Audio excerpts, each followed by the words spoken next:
The letter hit the dirt floor of the Blackwell ranch house before Micah even finished reading it, and the sound it made, that soft, papery whisper, was the loudest thing that had happened inside those walls in 3 years. "She's coming," his ranch hand, old Porter Dawes, said from the doorway, hat pressed flat against his chest like a man at a funeral. "Stage gets in Thursday. You sure you want to go through with this?" Micah Blackwell stood at the window that faced west, toward the flat stretch of amber grass that rolled out to where his cattle grazed, toward the horizon that never changed, toward the silence he had built like a fortress around himself, stone by careful stone. His jaw was a hard line. His eyes were the color of a winter sky, gray and unforgiving and bottomless. "I didn't say I wanted her," he said. "I said I needed someone who could manage the books and keep the house. That's all this is." But Porter was watching him with those old eyes that had seen 40 years of weather and lies, and he said nothing, because saying nothing was sometimes the most honest thing a man could do. And then Thursday came. And Florence Hale stepped off the stage from Kansas City, and everything Micah had built, every fortress wall, every lock, every silence, began to crack at the very foundation. She was not what he expected. He had expected timid. He had expected grateful. He had expected a woman who would slot herself quietly into the corners of his life like furniture, useful and unobtrusive. What he got was a woman with a carpet bag over one shoulder and a birdcage in the other hand, a birdcage with a small, cheerful canary inside it, already singing, and she stepped off that stage into the red dust of Dry Creek, Colorado, in the year 1882, and she looked around at the weathered storefronts and the hitching posts and the sun-scorched faces of curious onlookers, and she smiled. Not a polite smile, not a nervous smile. A real smile, wide and unguarded, like the land itself had just told her a wonderful secret. "You must be Micah Blackwell," she said, holding out her free hand. Her voice carried. It filled the street. It filled the gap between two people who were essentially strangers bound by a letter of agreement and nothing else. Micah stared at the birdcage. He stared at the canary.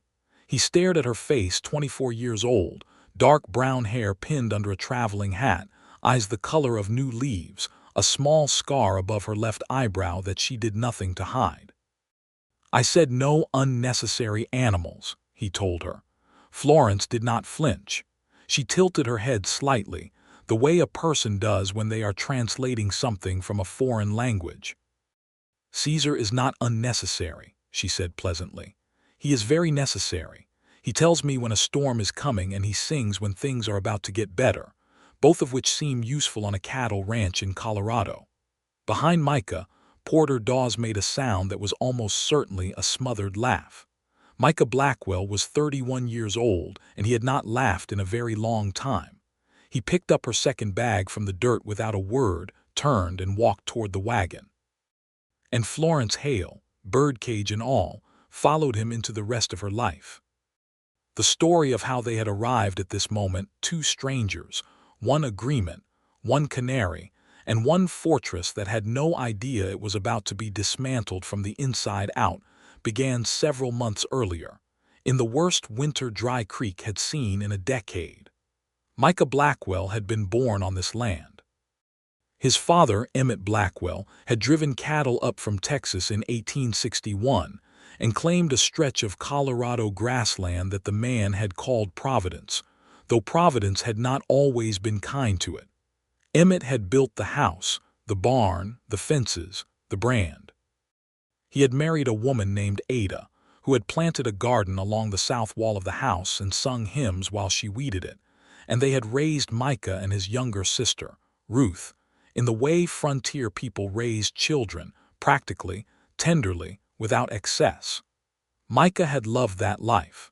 He had loved the weight of it, the rhythm of seasons and cattle and hard work that paid in something more real than money. He had intended to carry it forward in exactly the same shape his parents had handed it to him. But Ada Blackwell died in the spring of 1877 from a fever that came on fast and left nothing to fight. And Emmett Blackwell, who had loved his wife the way a river loves its banks completely, and without understanding what he would be without them, lasted only 14 months longer before his heart quietly stopped one October morning while he was sitting on the porch watching the sunrise. And Ruth had married a schoolteacher from Denver and moved away. She wrote letters. She sent Christmas gifts, but she was not here, and so Micah had been alone. For 5 years he had managed the ranch alone, with the help of Porter Dawes and 2 seasonal hands who came through in the summer. He had grown the herd. He had repaired the house. He had expanded the pasture. From the outside, he looked like a man succeeding. From the inside, he had hollowed himself out deliberately, because the alternative, to feel everything he refused to feel, was a dark road he would not walk. He did not want noise. He did not want questions. He did not want a woman coming into his mother's kitchen and rearranging things. He especially did not want anyone to look at him with the particular kind of concern that people reserved for men who were clearly, quietly drowning. But the books were a mess. He would admit that. He was a cattleman, not an accountant. And the county bank had sent a notice about his operating line of credit that had used words like overextended and review period and restructuring, which were the polite words bankers used when they meant trouble is coming. His sister Ruth had been the one to suggest the arrangement. She had heard about a placement agency in Kansas City that connected capable women, educated women, who needed a fresh situation with households and businesses on the frontier that needed management. It was not a marriage bureau, Ruth had been very careful to say. It was a practical arrangement. The woman would serve as housekeeper, bookkeeper, and general manager of household affairs. It was professional. It was modern. It was, Ruth said, exactly what Micah needed. What Micah needed, Micah had written back, was to be left alone. But the bank's second letter had arrived 2 weeks later, and so he had written to the agency. And the agency had sent him a file on Florence Hale. Florence had grown up in St. Louis, Missouri, the daughter of a newspaper editor and his schoolteacher wife. She had been educated well beyond what was common for women of her time, with a particular skill in mathematics, accounting, and what the agency file described as organizational management. She had worked for 3 years as the bookkeeper for a grain and supply company in Kansas City, where her employer had described her as extraordinarily competent, relentlessly thorough, and occasionally exhausting in her enthusiasm. She was 24. She was unmarried, and the file noted in a way that suggested it was relevant that she had never been further west than Kansas City, but that she had expressed a genuine desire to experience the frontier. Micah had written back to say the arrangement would be strictly professional. He had been very clear about that. He had written it twice, in the same letter, in case the first time did not convey sufficient gravity. Florence had written back a letter that was 3 pages long, warm and practical and completely unfazed by his seriousness, and she had asked 17 specific questions about the ranch's current financial state, the supply infrastructure available in Dry Creek, the condition of the house, and whether there was a good water source on the property. She had not asked a single personal question. He had almost admired that. Almost. The drive from Dry Creek back to the ranch took 40 minutes by wagon, across a road that was still half mud from the spring thaw. The mountains were visible to the west, snow still caught in the high passes, and the grassland was coming back green after the winter, and the sky was enormous and cloudless and indifferent to everything. Florence sat on the wagon bench beside Micah and did not make conversation, which surprised him. But she was not silent in the way he was silent. He was silent like a locked room. She was silent like a person who was very busy looking at everything, cataloging it, absorbing it. Her eyes moved constantly over the grass, the cattle in the distance, the shape of the mountains, the condition of the fence line they passed. How many head? She asked when they were close enough to see the herd. 240, he said, hoping to push it to 300 by fall. And the revenue model is straightforward cattle drives to Denver, twice a year, spring and fall. And the current shortfall the bank identified is tied to operating costs during winter months when revenue is low but feed and maintenance costs are high. He glanced at her. She was still looking at the herd. Her expression was the expression of a woman working through a problem. "That's a reasonable summary," he said. "Then I already have some thoughts," she said. "But I'll look at the books first before I say anything definitive." He could not argue with that. He did not want to argue with that. It was exactly what a sensible professional would say. The canary sang once, bright and sudden, from the cage that Florence had wedged between her feet. The sound scattered into the open air and disappeared, and somehow the silence after it felt different than the silence before. The ranch house was not small, and Micah had worked to keep it maintained, but it had the particular atmosphere of a house that was cared for by someone who found caring for things a duty rather than a pleasure. Everything was clean. Nothing was warm. There were no curtains on the kitchen windows. There were no flowers, though the south garden still had its original beds, long gone to weeds. There was a table, 4 chairs, a stove, and a shelf of canned goods. There was a parlor with a settee and a writing desk that no one used. There were 3 bedrooms, and the 2 that weren't Micah's were empty in a way that had weight.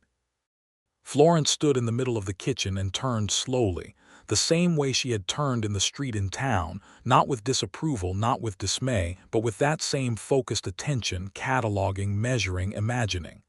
"I'll need the books," she said. "Tonight, if you don't mind." "They're in the study," he said. "Good." She set Caesar's cage on the kitchen windowsill, where the late afternoon light fell across it like gold. The canary fluffed his feathers and settled. "And which room is mine?" He showed her the room at the end of the hall, the one that had been Ruth's. It had a good window and a strong lock on the door, and he had put clean linens on the bed that morning, though he would not have said why he had bothered with that particular care. Florence looked at the room the same way she looked at everything else, then nodded. "Thank you," she said. "I'll come find the books once I've washed the road off." He went back to the kitchen and stood for a moment in the quiet. It was the same quiet it had always been. It should have felt the same. But somehow, the fact that there was someone else breathing inside these walls, someone who asked direct questions and looked at his cattle with the eyes of a person who was already trying to fix things, made the quiet feel like something that could be interrupted. He was not sure if that was a threat or a relief. He decided firmly that it was neither. It was a professional arrangement. She would manage the books, keep the house, and stay out of his way. He would pay her a fair wage and maintain an appropriate distance. Everything would be orderly and controlled and quiet in all the ways that mattered. Florence was in the study by 8 o'clock, 3 ledger books open on the desk, a candle burning, making notes in a hand so precise and clean it might have been typeset. She did not speak to him when he looked in from the doorway.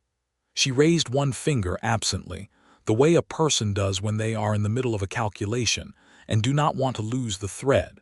He went to bed. He lay awake for an hour listening to the scratch of her pen, which carried through the quiet house with remarkable clarity. She was still at the desk when he got up at 5 in the morning to start chores. She had not slept.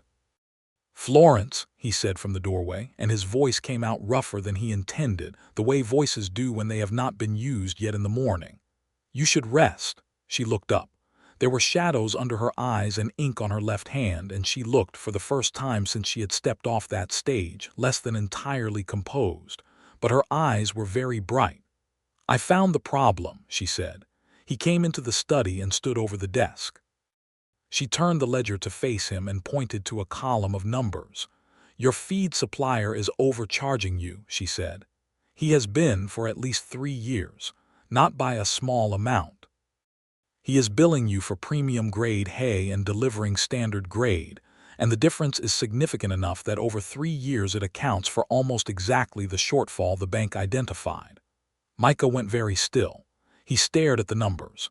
He looked at her notes, which laid out the comparison between what he had paid and what the going rate should have been with the precision of a legal document.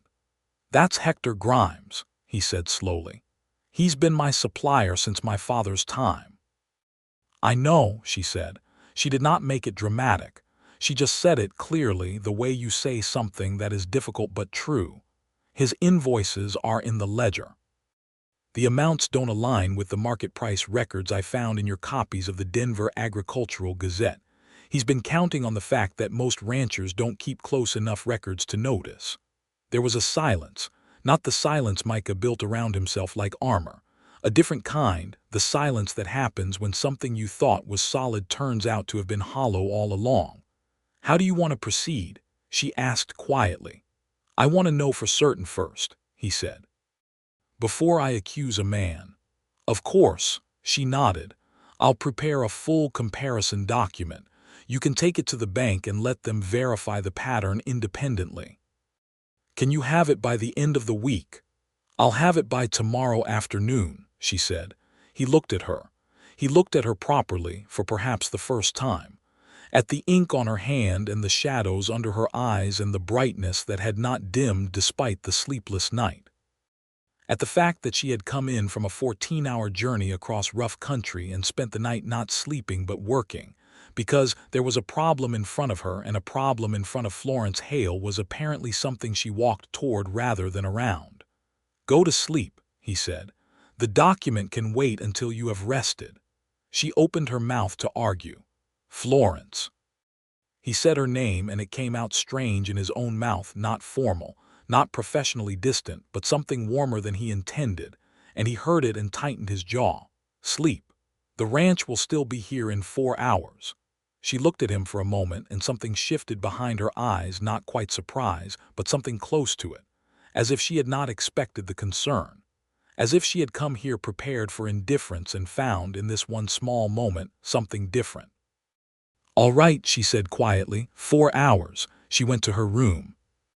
He stood in the study alone, looking at the open ledger, at the clear, precise handwriting that had laid bare a 3-year betrayal in a single night, and he felt something move inside his chest that he had been very careful not to feel for a long time. He pressed his hand flat against the desk and refused to name it. The confrontation with Hector Grimes happened the following week, and it was not quiet. Micah had taken Florence's document, 12 pages of meticulously organized numbers and market comparisons, to the Dry Creek branch of the First National Bank of Denver, and presented it to a loan officer named Calloway, who had taken one look at it and called in the bank manager. And the bank manager had called in the county sheriff's deputy, and the whole business had the momentum of a thing that could not be stopped once it started rolling. Hector Grimes was 53 years old, a heavy-set man with a red face and a habit of calling everyone son, including people older than himself.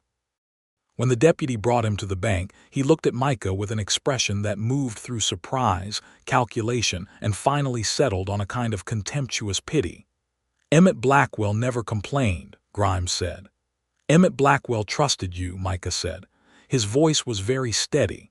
"And so he never looked too close," Grimes continued, as if this were a reasonable defense, as if trust were a fault. Micah thought about his father sitting on the porch watching the sunrise, and about what that trust had cost him over years and years. Money bled away slowly enough not to be noticed by a man who was too busy building a ranch to read the fine print.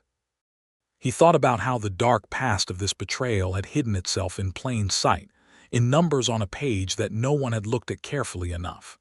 "The arrangement is over," Micah said, "and you will make restitution for the difference, or the deputy here will have more to say about it than I do." Grimes paid. He paid because the evidence was irrefutable and the law was involved, and there was no angle from which this looked like anything other than what it was.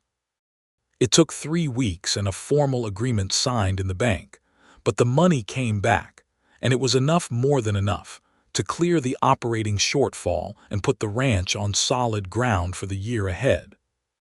That evening, Micah told Florence what had happened. He told her in the kitchen where she was making a beef stew that smelled nothing like the canned meals he had been making for himself for 5 years. Caesar was singing softly on the windowsill. The last light was coming in warm and orange from the west. "Good," she said simply. She stirred the stew without looking up. "Good," he said. "Good that it's resolved. Good that you had the documentation to prove it cleanly. Good that the law handled it and you didn't have to." She glanced at him. "You look surprised." "Most people would say something more satisfying than good," he said. "The ranch is solvent. The dishonest person has been held accountable. Those are both good outcomes. I don't need it to be more dramatic than that." She tasted the stew, reached for the salt. "Though I am glad it's over. Sit down, Micah. Dinner's almost ready." It was the first time she had called him by his first name without the professional buffer of Mr. Blackwell, and she said it the way she said everything, without ceremony, without calculation, as if it were simply the natural, obvious thing. He sat down. She served dinner, and they ate together at the kitchen table for the first time, with the canary singing and the stew warm and the dark pressing gently against the windows. And it was the first time in a very long time that Micah Blackwell sat down to eat a meal in his own house, and did not feel the weight of the silence like a stone on his chest. He told himself it was just dinner. He told himself that several times. The weeks that followed were a revelation in the most unsettling way, because Florence Hale did not stay in her lane, and she was so genuinely cheerful about it that it was almost impossible to be properly annoyed. She reorganized the kitchen, not dramatically, but with a logic so obvious that Micah could not understand why it had not been arranged that way before. She planted the south garden, the one that had been weeds since his mother died, starting with the practical things: tomatoes, beans, squash, herbs, and adding, at the end of one particular afternoon, a row of sunflowers along the fence that she had no defensible practical reason for, and she knew it. And she planted them anyway with the cheerful defiance of a person who believes that beauty is its own justification. She started a relationship with every shopkeeper in Dry Creek, with an efficiency that Micah found slightly baffling. Within 2 weeks, she knew the dry goods man's wife's name, the fact that the livery owner had a bad knee that flared in cold weather, and that the postmistress collected pressed flowers. She traded jars of her herb preserves for credit at the general store, and negotiated a new feed supplier contract that saved the ranch 15% off what Grimes had been charging even before the fraud. She fixed things, not just the book's physical things. She found a loose hinge on the barn door that had been there so long Micah had stopped seeing it, and she went and got the tools and fixed it one morning before breakfast like it was a thing that obviously needed doing and no particular commentary was required. She read in the evenings, her feet tucked under her on the settee in the parlor, a lamp pulled close, some book about engineering or botany or cattle breeding. She had strong opinions about cattle breeding, it turned out, which she shared with the enthusiasm of someone who assumes that everyone else is as interested as they are. She was wrong about this mostly. Micah was not interested in cattle breeding theory. He was a practical man who worked cattle every day and did not need a book to tell him what he could see. But he found himself listening anyway. He found himself staying in the parlor longer than he needed to. He told himself he was reviewing the feed catalogs. He told himself he was checking the almanac for the coming month's weather. He told himself a great many things that were technically true and entirely beside the point.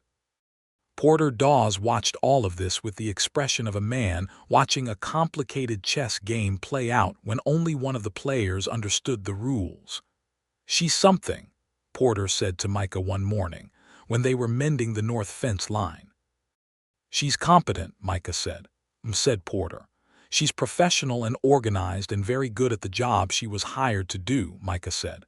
Said Porter again. "That's all it is."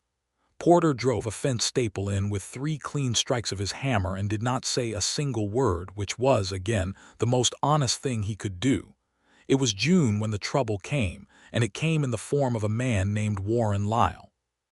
Warren Lyle rode into Dry Creek on a Monday afternoon with 3 men behind him, and a story about purchasing land in the valley, and he had the smooth face and the expensive hat of a man who had never in his life done physical work but had made a significant amount of money watching other people do it. He was from Denver, he said. He represented a development interest, he said. He had plans for the valley, he said. What he meant, And Dry Creek was small enough that everyone understood what he meant by Thursday, was that he had identified the valley as prime cattle country, and he intended to consolidate as many small ranches as he could, and the ones he couldn't buy, he intended to pressure until buying became the only rational option.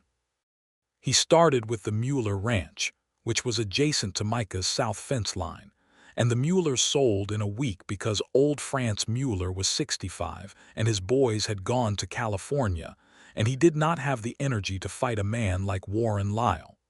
Then Lyle's men started appearing along Micah's property lines, not doing anything illegal, just appearing, checking the fence lines with proprietary interest, letting their horses graze right up against Micah's boundary.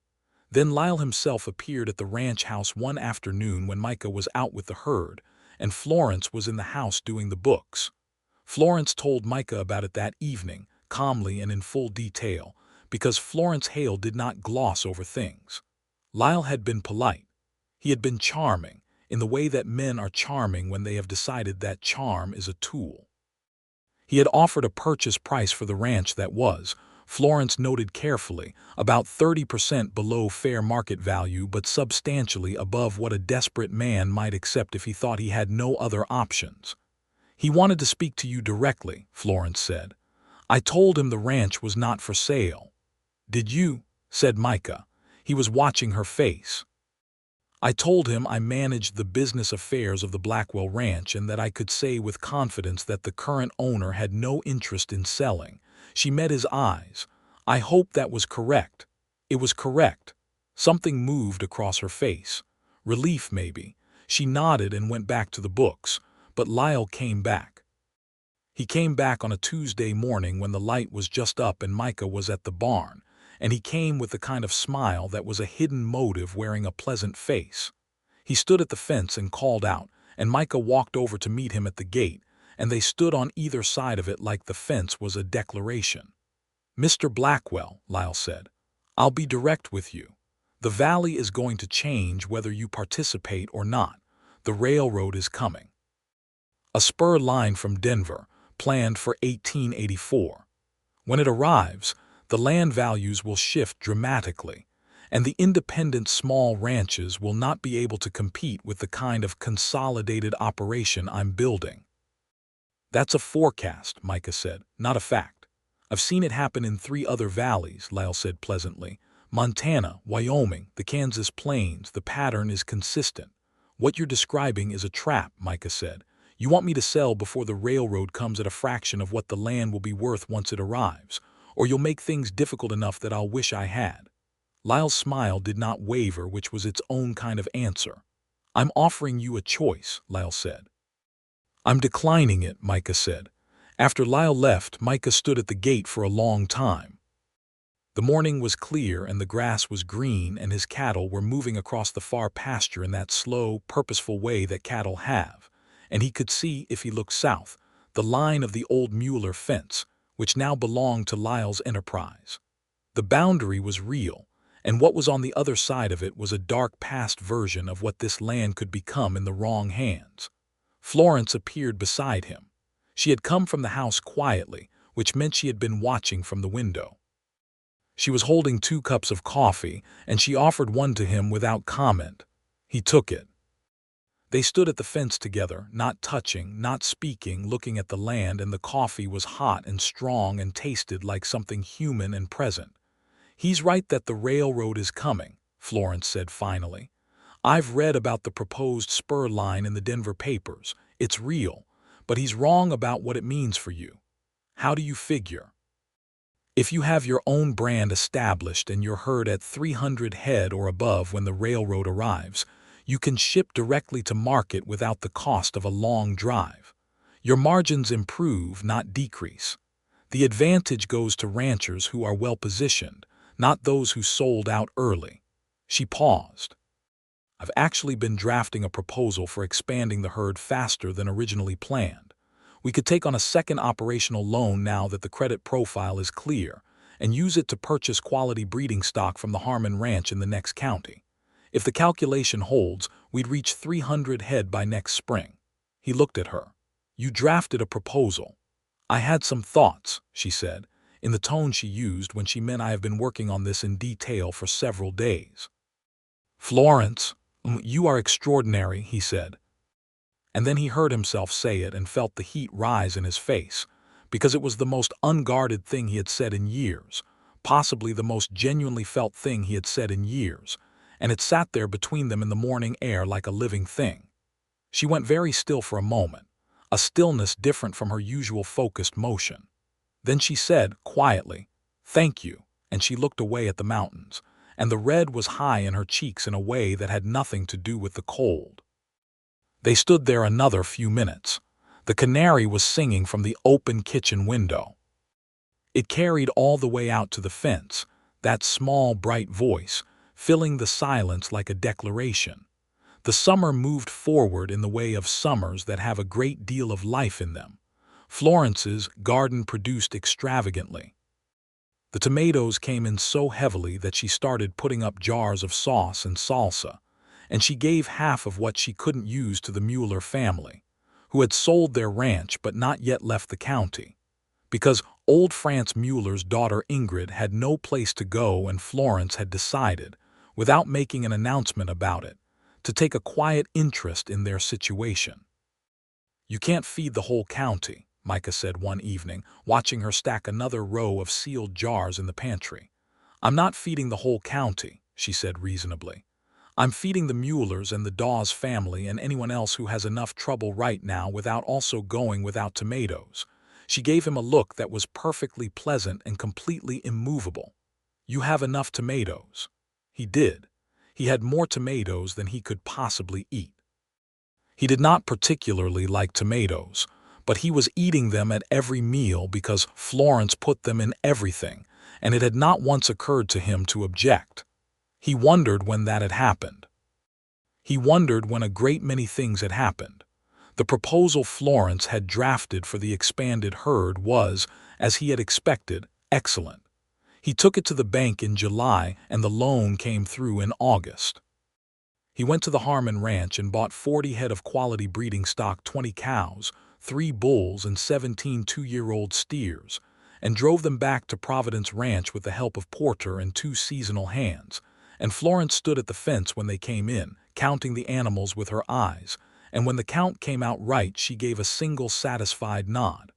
40, she said. 40, he confirmed.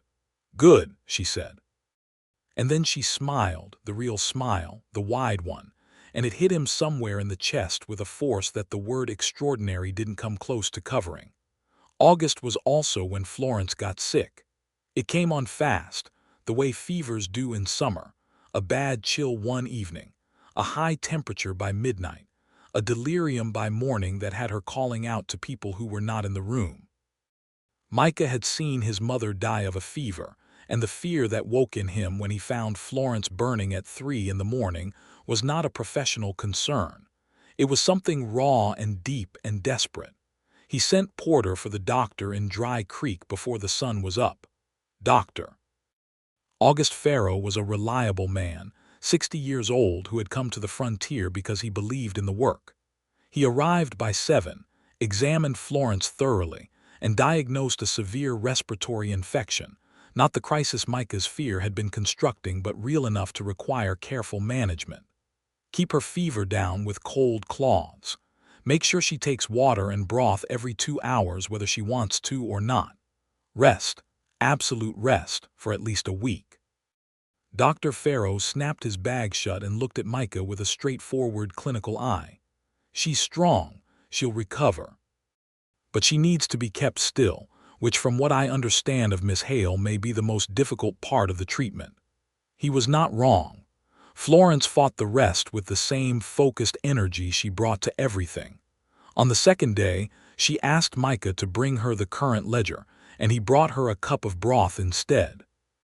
On the third day, she asked Porter to let her know about the condition of the north fence, and Porter came to Micah to ask what he should do, and Micah said, "Tell her the north fence is fine." And Porter went and told her exactly that, which was true because Micah had checked it himself that morning. Micah sat with her. Not all the time, not in a way that he acknowledged as sitting with her. He told himself he was nearby in case she needed anything. That was all, that was the practical reason. He brought her water and broth at the intervals the doctor had specified. He changed the cold cloths when they warmed. He sat in the chair by her bed in the evenings and read, or pretended to read, while she slept, and the canary was on the nightstand in its cage, which Florence had asked for because, she said, the singing helped. On the fourth night she woke in the middle of the night, clear-eyed for the first time, the fever breaking. "Micah," she said. Her voice was rough from the illness. "I'm here," he said. He was already leaning forward from the chair because he had been awake listening. "You've been here every night," she said. It was not quite a question. "You've been sick," he said. "You didn't have to do that. I know." She looked at him in the lamplight, the low, warm lamplight that turned everything soft and honest, and she said, "You're not what I expected." "What did you expect?" she considered. "The letter said you wanted quiet. I thought that meant you wanted to be left alone." "I thought quiet meant empty." She paused. "But it isn't that, is it? You have an enormous amount inside you. You've just been keeping it under lock and key." He sat with that. Outside, the night was enormous and still. The canary slept with its head under its wing. "My father died talking to himself on a porch," he said. It was not what he planned to say. It came out because she had opened something with her words, and things were moving in the space she made. "My mother died with 3 people in the room, and none of them could do anything. I spent a long time after that deciding that the safest way to live was not to need anyone." He stopped. "That probably sounds very dark." "It sounds very lonely," she said softly. "And I think you've been lonely for a long time. And I think you got so used to it that you started to call it something else. You called it quiet." The silence that followed was not empty. It was full of everything neither of them was saying yet, and they both knew it, and it sat between them like a promise that neither was ready to make out loud. "Go to sleep," he said finally gently. "You're getting better. Let it happen." She closed her eyes. After a moment she said, without opening them, "Micah." "Yeah, thank you for being here." He did not answer. But he stayed in the chair until the sky began to lighten in the east, and he was still there when she woke again. She was well by the end of the following week, back on her feet with the recovered energy of someone who had been forcibly still for 7 days, and had a great deal of stored momentum to release. She was in the garden within an hour of the doctor, declaring her recovered, pulling weeds with an enthusiasm that made Dr. Farrow shake his head, and remarked that he had never had a patient so determined to immediately undo a recovery. And Florence had laughed at that. And the sound of it had come through the kitchen window and across the yard to where Micah was mending tack on the barn steps. And he had sat there and listened to it like a man hearing music he had forgotten existed. September came, golden and generous, the way Colorado falls are when they are not being catastrophic. The herd was at 280 and climbing. The books were clean, and the operating account had a cushion for the first time in years. The south garden was at its peak, and Florence had taken to spending the hour before dinner in it, in the long late afternoon light, moving among the plants with a sort of quiet happiness that was entirely different from her usual focused energy. It was in the garden that Micah found her one September evening, and said what he had been not saying for 4 months. He walked out there with a specific intention, which was to talk about the fall cattle drive schedule, because there was a practical question about timing and market prices that required discussion. He had the almanac in his hand as evidence of his practical intentions. He walked out to the garden, and Florence was crouched between the tomato rows doing something with a stake and some twine, and the light was all over her, warm and amber, and the canary was singing from the open window nearby, and the mountains were going purple in the distance. He stood at the edge of the garden and said absolutely nothing about the cattle drive schedule. "Florence," he said. She looked up. There was dirt on her hands, and a twist of twine caught in her hair where she had pushed it back from her face without thinking. She looked entirely herself, entirely unguarded, entirely real. "I have been," he started and stopped. He tried again. "For the past 4 months since you arrived I have—" He stopped again. She waited. She was very good at waiting when the situation called for it. She crouched there among the tomatoes and she waited for him to find the words, and her eyes were very steady and very kind. "I have been completely wrong about what I wanted," he said finally. "I told myself I wanted quiet. I told myself quiet was what I needed. And then you arrived and he made a gesture that encompassed the garden and the canary song and the clean books and the 40 head of new cattle and the repaired fence hinge and the tomatoes and the lit parlor in the evenings and all of it, all the accumulated evidence of a life that was fuller than it had been.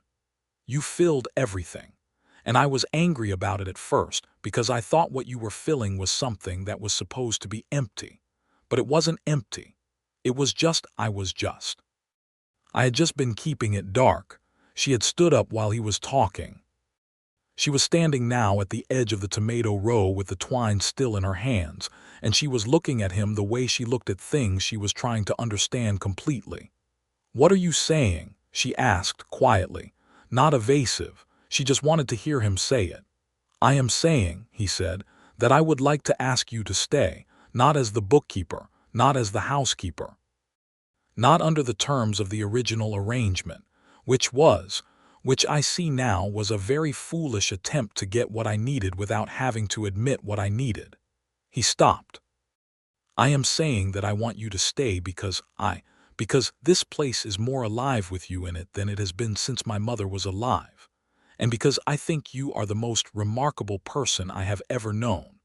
And because I wake up every morning and the first thing I am aware of is whether you are already awake and what you might be doing. And I would rather spend the rest of my life waking up to that than going back to what I had before." Florence Hale stood very still in the tomato garden in the September light, with the twine in her hands and the canary singing, and the mountains going dark at the edges. And then she put the twine down on the nearest fence post, and she walked the 4 steps between them, and she put her hand against his jaw, which was rough with a weak stubble, and she looked at him directly, the way she looked at everything without fear or calculation or performance. "I am already in love with you," she said. "I have been for at least 2 months. I was waiting for you to catch up." He laughed. He laughed in the way that men laugh when they have not laughed in a very long time, a real one, startled out of him, rising up from somewhere he had thought was sealed shut. It was brief and honest and completely helpless, and Florence smiled at the sound of it, the wide, real smile, like she was receiving a gift. He put his hand over hers where it rested against his jaw and held it there. "I'm caught up," he said. And he kissed her there in the tomato garden with the light going golden and the canary singing. And it was the kind of kiss that doesn't need commentary, the kind that settles something that had been unsettled for a long time, that says, "Yes, this is the answer to a question I couldn't quite form." Warren Lyle made one more move in October, because men like Warren Lyle do not accept a single no when a series of pressures might produce a different answer. He sent his men to interfere with the fall cattle drive. Not violently. Lyle was too careful for obvious violence. But 2 of his men appeared at the pass road north of the valley and told Micah's drovers, that there was a problem with the road and they would have to delay. It was an intimidation tactic, a time-wasting trap designed to push the drive past the best market window in Denver. But Florence had anticipated this. She had been watching Lyle's pattern, the steady pressure, the proxy tactics, the use of inconvenience rather than direct confrontation, and she had written, a month earlier, to the county land commissioner in Pueblo, and filed an official documentation of Lyle's interference with the Blackwell operation, citing the Mueller sale pressure, the fence line appearances, and the attempted purchase at below market value. She had also written to the Denver Post, which had a correspondent interested in the land consolidation stories coming out of the Colorado valleys, because Florence understood instinctively that men like Warren Lyle operated on secrecy, and the assumption that small ranchers had no voice large enough to be inconvenient. When Lyle's men blocked the pass road, Micah had a copy of an official county order that said the road was a public right-of-way and any interference with a legitimate cattle drive was an actionable obstruction. He handed it to Lyle's lead man without a word. The men moved. The drive reached Denver on schedule. The market price was strong. The fall revenue came in better than projected, and Florence was in the study doing the final accounting when Micah came in from the barn still carrying the road dust of a week's drive, and she looked up from the numbers and said, 12% above projection. And he dropped into the chair across the desk and said, good. And she said, it's better than good. And he said, I know, and they grinned at each other across the desk like people who have fought something together and won. Lyle left the valley before winter. It came out, through a combination of the county commissioner's inquiry and the Denver Post article, that the railroad spur line he had been using as a threat was not yet approved and was facing significant regulatory challenges, information he had been withholding as leverage. Without that leverage, his development enterprise in the Dry Creek Valley was less attractive to his Denver investors, who had other opportunities elsewhere. He packed up his operation and moved it to a valley in Wyoming, where presumably there were other ranchers who had not yet encountered a Florence Hale. When word got out, France Mueller's daughter Ingrid came to the ranch with a jar of preserved plums and a handshake for Florence that lasted a long time and said things that neither of them needed to put into words. Winter came to Providence Ranch the way winters always come to Colorado, hard and beautiful and demanding. The snow came in November and the world went white, and the work of keeping a cattle ranch through a high plains winter is the real work, the work that tests everything, and Micah and Florence went into it together. They married in December in the small Methodist church in Dry Creek on a Wednesday, because Florence said Sundays were for people who had nothing to do the next day, and on a ranch you always had something to do the next day, and she wanted to be married, not perform a ceremony. They were married by Reverend Thomas, who was a quiet man who seemed genuinely moved by the occasion. Porter Dawes stood up for Micah. Ingrid Mueller stood up for Florence, because Florence had decided the Muellers were her people now, and her people were anyone who needed someone in their corner. The ceremony was brief and honest, which is the only kind of ceremony that suited either of them. When Micah put the ring on Florence's finger, a simple gold band, because Florence said stones on working hands were asking for trouble, he held her hand for a moment longer than the ceremony required, and looked at her face, and she looked back. And what passed between them in that moment was everything that did not need to be said out loud, because it already lived in the space they had made together. There was a small gathering afterward at the ranch house, with the Dawes family and the Muellers and Dr. Farrow and the Reverend, and a handful of people from town who had come to genuinely like Florence in the months she had been there. Someone brought a fiddle. Someone else brought apple cider. Florence danced with Porter Dawes, who turned out to be a surprisingly light-footed dancer, and then she danced with her husband, which is not something that needed embellishment because it was already exactly what it should be. Caesar sang all evening from his cage on the kitchen windowsill. He had been singing more than usual lately, which Florence said meant things were going to get better. She was, in this as in most things, exactly right. The first winter of their marriage was both harder and fuller than anything Micah had experienced in the years he had spent in that house alone. A January storm came in brutal and sustained, 4 days of driving snow that kept them close to the house and the near barn, and they lost 2 steers to the cold despite every precaution. But the house was full of the smell of cooking and the sound of conversation and the canary and the lamp in the parlor and books stacked in comfortable disorder, and 2 people who had each independently decided that the other one was the most interesting person they had encountered, and who never ran out of things to think about together. Florence, it emerged, had strong and informed opinions about Shakespeare, hydraulic engineering, the novels of George Eliot, the best method for preserving venison, the coming expansion of the railway system, and why most people misunderstood the economics of frontier land development. Micah, it emerged, had strong and informed opinions about cattle breeding, whether patterns, fence integrity, the particular moral weight of keeping promises, and why his mother's method of making cornbread was better than any recipe Florence had ever encountered, which Florence disputed on the basis of having actually made the recipe, and found it adequate but not exceptional, which led to a debate that lasted 3 evenings and ended in a blind taste test administered by Porter Dawes, who ate both versions with complete equanimity and declared them equally good, which satisfied neither of them. By spring, the herd was at 312 head. Florence's garden was planned out on paper with the precision of a military campaign.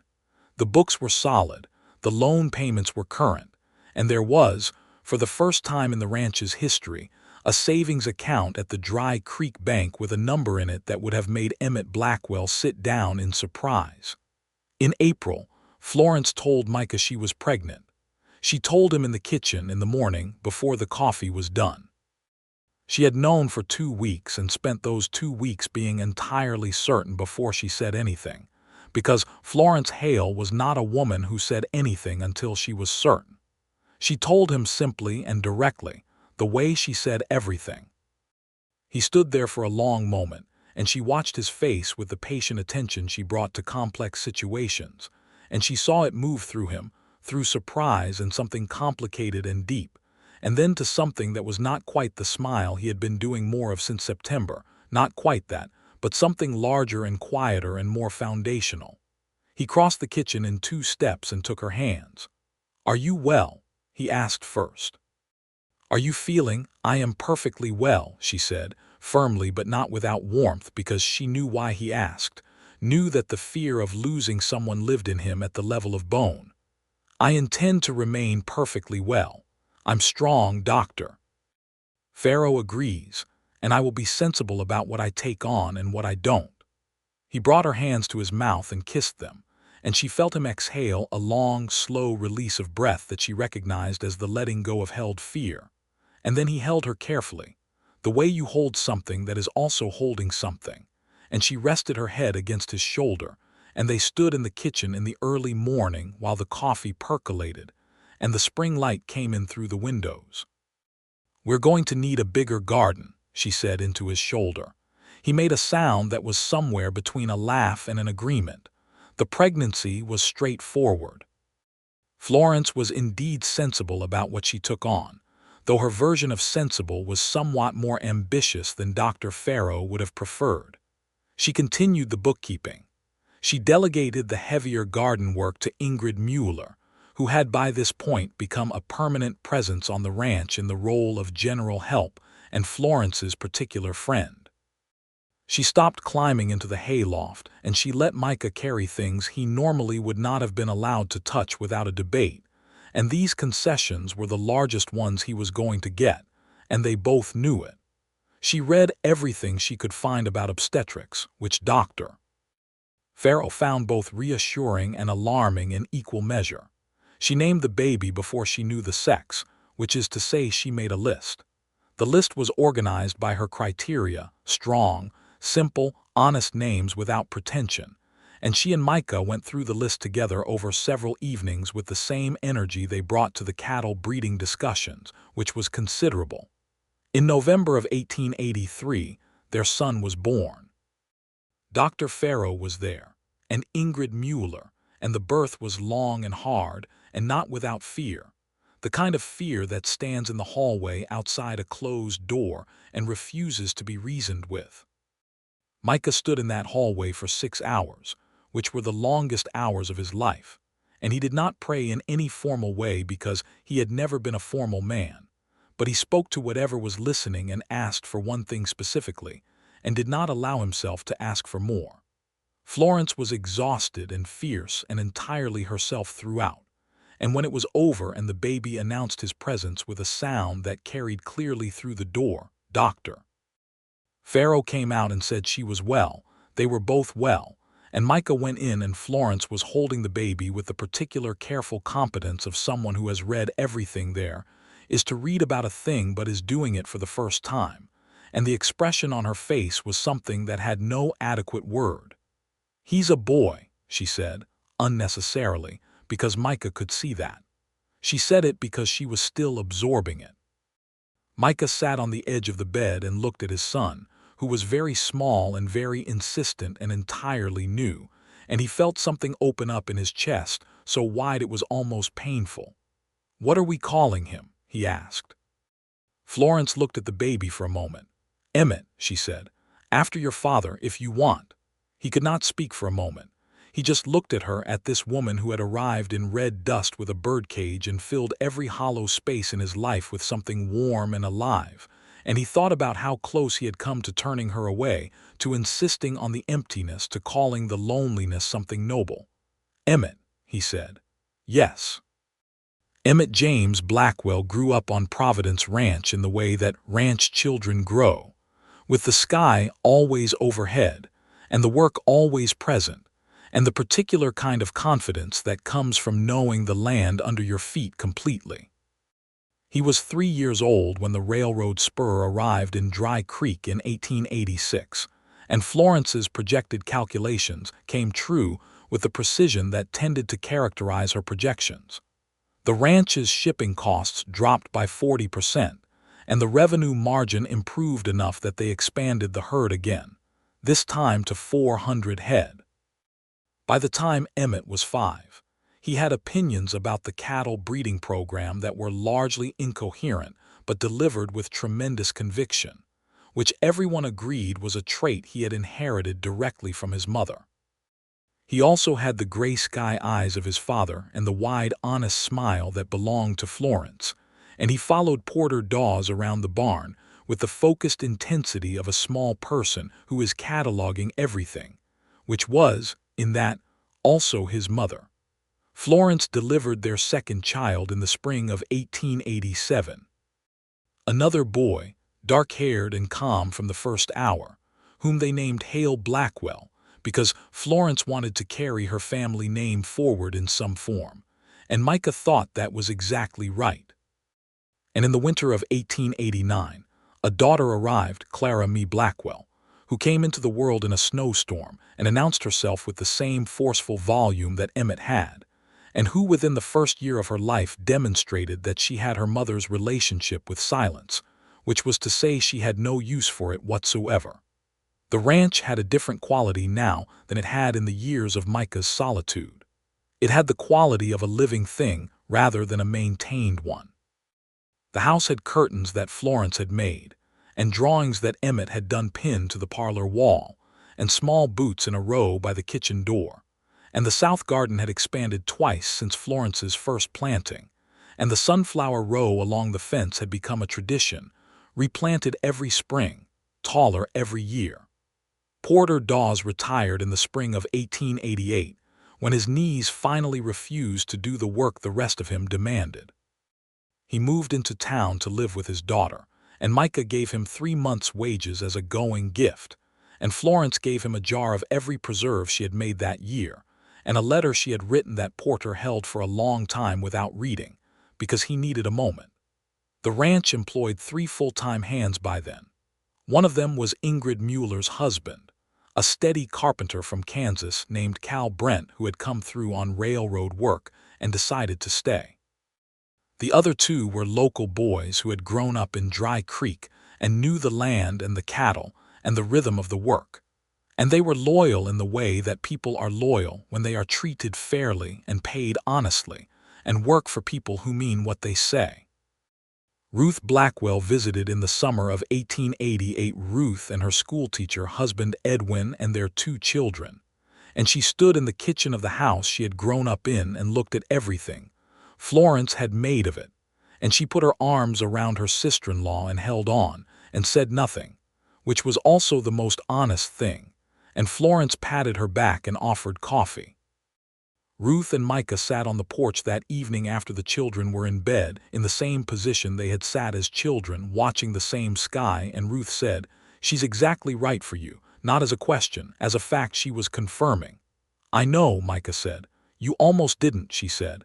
"You almost sent her away before she arrived." "I know," he said again. They sat with that for a while. The night was enormous. The stars over Colorado in August are something specific, dense and low and vivid, like the sky is trying to say something important. "Father would have loved her," Ruth said. "He would have," Micah agreed. "And she would have fixed his filing system within the first 2 days, and he would have been slightly annoyed and completely grateful." Ruth laughed. He laughed. It was a sound that had returned to him so fully, that laugh, that he had almost forgotten it had ever been absent. He had Florence to thank for that which he had told her, and she had said, "You were always capable of it. I just made a space for it to happen," and he had said, "That's not nothing," and she had said, "No, I suppose it isn't." The Dry Creek Valley changed through the 1880s in the ways that frontier land changes when it is near a railroad and a growing town. The town doubled in size. A school was built, which Florence considered a personal victory, and contributed to the planning committee with enough focused enthusiasm that she effectively designed the curriculum before anyone thought to limit her involvement. A church expanded. A new hotel opened. The valley, which Warren Lyle had predicted would be absorbed into a consolidated enterprise, instead became a community of interconnected independent ranches and farms, because the people who had stayed with intention, and because the railroad served them as Florence had predicted it would. Emmett Blackwell started school in 1890 and came home on the first day with the particular satisfaction of a child who has found something exactly the right size for his mind. He was the kind of student who read ahead in the primer, because waiting for the class to catch up was intolerable. His teacher wrote his parents a note at the end of the first month that said Emmett is a remarkable student, and also the note had a small note at the bottom that said the teacher had heard that his mother had some thoughts about the curriculum, and would she perhaps be available to come and discuss them. Florence went and discussed them. The curriculum improved. Hale was quieter than Emmett, steadier, with a methodical quality that his father recognized in himself.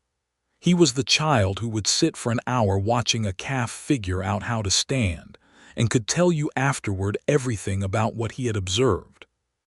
He was 5 when he decided that he was going to be the one to manage the ranch when he grew up, a declaration he made with such calm certainty that no one questioned it, including Micah, who recognized the particular tone of a decision that has been made rather than speculated about. Clara, called Clary almost from the first, was her mother's daughter in the way that sometimes happens, so completely that it was like watching Florence's childhood materialize. She talked constantly, asked impossible questions, made friends with every animal on the ranch, brought home injured birds, and once a jackrabbit who recovered, and then destroyed the kitchen garden's lettuce before being diplomatically relocated to the far pasture. She taught herself to read from Florence's books by the time she was 4 because waiting for school age seemed like an unnecessary delay. She had her father's gray eyes and her mother's voice, and the combination was considerable. In the evening of an October in 1891, Micah Blackwell sat on the porch of Providence Ranch and watched his land in the long way he had always watched it, the way that sees both what is there and what has been. The mountains were their best autumn color, deep amber and rust against the gray stone, and the grass was golden in the last light, and his cattle were moving through the near pasture with that steady, purposeful unhurry. From inside the house he could hear Emmett and Hale debating something loudly, a debate that had the structure of a theological argument and probably concerned something like whose turn it was to feed the horses.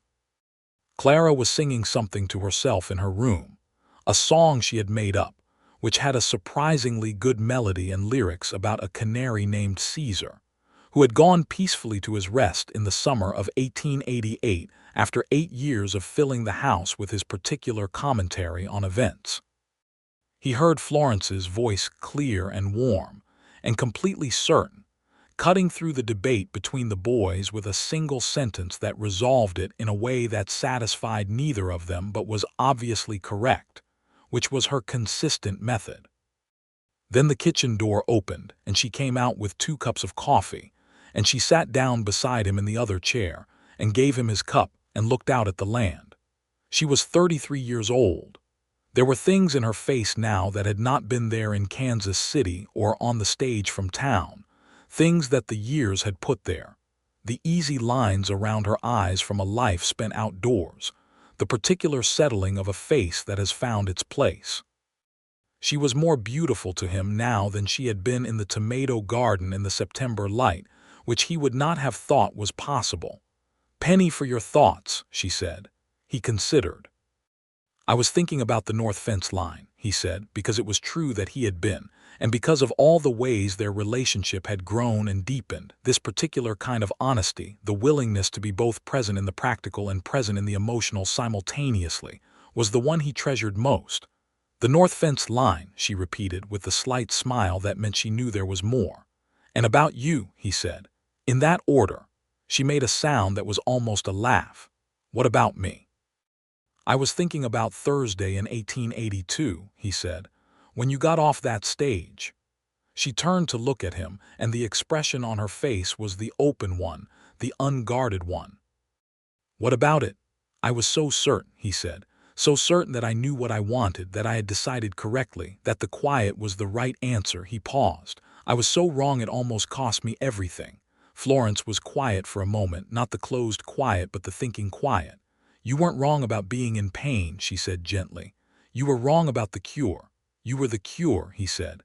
"I was a person who arrived with a birdcage," she said. "The rest was both of us." He looked at her profile against the fading sky, at the way she held her coffee cup, at the steadiness of her, the permanent, irrevocable presence of her in his life, as real as the mountains and the grass. "Florence," he said. She turned. "I love you," he said, not for the first time. He said it often now because he had learned that the silence he had built was not strength but deprivation, and the words were not weakness but sustenance, one of the many things she had taught him without quite meaning to teach. "I love you in a way that I did not think I was capable of when you arrived.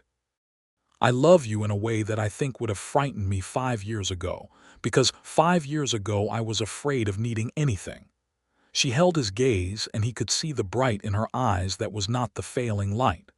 "I love you," she said, "in a way that I was not expecting, because I came here to manage a bookkeeping problem and stay out of the rancher's way, and the rancher turned out to be someone with an entire world inside him that he'd just forgotten how to inhabit."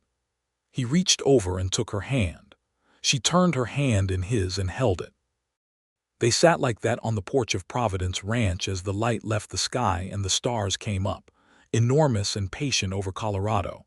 And inside the house, the debate between Emmett and Hale resolved into an agreement or at least a ceasefire. And Clara's song continued, and the ranch was full of the particular living noise that fills a house when people have chosen it freely and mean to stay. Micah Blackwell had said he wanted quiet. He had gotten something so much better. He had gotten this, the sound of his children and his wife, the cattle in the pasture, the fence that was straight and the books that were clean and the garden that grew more every year, and the canary that had been replaced by a second one Florence had obtained with characteristic inevitability, already singing from the kitchen window. He had gotten a life that was full. He had gotten Florence Hale, who had looked at the fortress he had built and walked in through the door he had thought was locked, and filled every silence with something he had been calling emptiness for years when it was actually absence, and there is a very significant difference between those two things. One is nothing. The other is a shape waiting. She had come and she had filled the shape, and she had done it without apology and without announcement, with the same matter-of-fact honesty she brought to everything, the ledger books, the tomato steaks, the cattle drives, the fever cloths in the dark hours. The first time she had called him by his name like it was the most natural thing, which it was. The night settled full around them. The stars over the valley were everything they had always been: indifferent and brilliant and enormous. And below them, on the porch of a ranch that now meant something entirely different than it had in the years of its silence, two people sat together in the particular piece of people who have found the thing they were looking for without quite knowing they were looking. Inside, Clara had changed her song to something that sounded like a lullaby, and it came through the kitchen door soft and clear in the October night. "She has your voice," Micah said. "She has a better voice than me," Florence said, and she was not being modest. She was being accurate. "She has everything she needs," Micah said. Florence rested her head on his shoulder, which she did sometimes in these moments, the moments that belonged to no one else. "They all do," she said. The porch was warm enough, just barely, in the way of Colorado falls before the cold comes in earnest. They stayed until the coffee was finished and the stars were at their highest and Clara's lullaby had gone quiet, which meant she had fallen asleep mid-verse, which was entirely characteristic. Then they went inside, into the house that was full, and closed the door gently behind them. Providence Ranch stood on the land that Emmett Blackwell had claimed in 1861, and it would stand for many years longer, and the name would mean something in that valley. Not the name Blackwell alone, though that name endured, but the partnership of it, the way two people had made something together out of a practical arrangement, and a birdcage and 4 months of a man fighting the obvious. The railroad made the valley what it became. The community held what the railroad opened up. And at the center of it, all on the books of the county bank, and in the memory of everyone who knew the Dry Creek Valley, was a ranch that had been a closed, quiet place and became an open and full one, because a woman with a canary and a talent for numbers and a refusal to be intimidated by silence had stepped off a stage in 1882 and found something worth building, and a man who had forgotten how to want things had remembered. The canary sang when things were about to get better. It sang for a very long time,